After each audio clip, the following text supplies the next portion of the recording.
Le spectacle se présente comme une énorme positivité, indiscutable et inaccessible. Il ne dit rien de plus que « ce qui apparaît est bon, ce qui est bon apparaît ».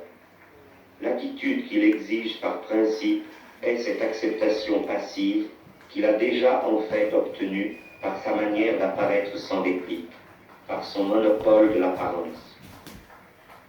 Le spectacle se soumet les hommes vivants dans la mesure où l'économie les a totalement soumis.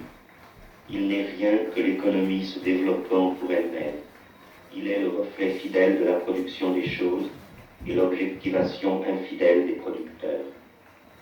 Là où le monde réel se change en simples images, les simples images deviennent des êtres réels et les motivations efficientes d'un comportement hypnotique.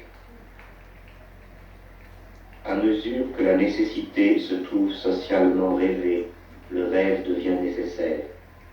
Le spectacle est le mauvais rêve de la société moderne enchaînée, qui n'exprime finalement que son désir de dormir. Le spectacle est le gardien de ce sommeil.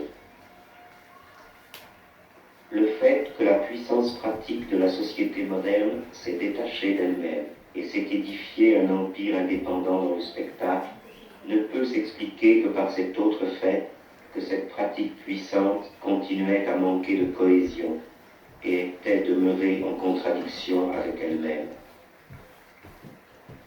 C'est la plus vieille spécialisation sociale, la spécialisation du pouvoir, qui est à la racine du spectacle. Le spectacle est ainsi une activité spécialisée qui parle pour l'ensemble des autres. C'est la représentation diplomatique de la société hiérarchique devant elle-même, où toute autre parole est bannie.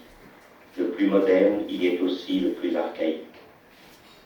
La scission généralisée du spectacle est inséparable de l'état moderne, c'est-à-dire de la forme générale de la scission dans la société, produit de la division du travail social et organe de la domination de classe.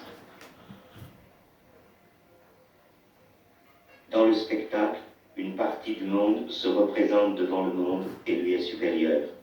Le spectacle n'est que le langage commun de cette séparation. Ce qui relie les spectateurs n'est qu'un rapport irréversible au centre même qui maintient leur isolement. Le spectacle réunit le séparé, mais il le réunit en tant que séparé.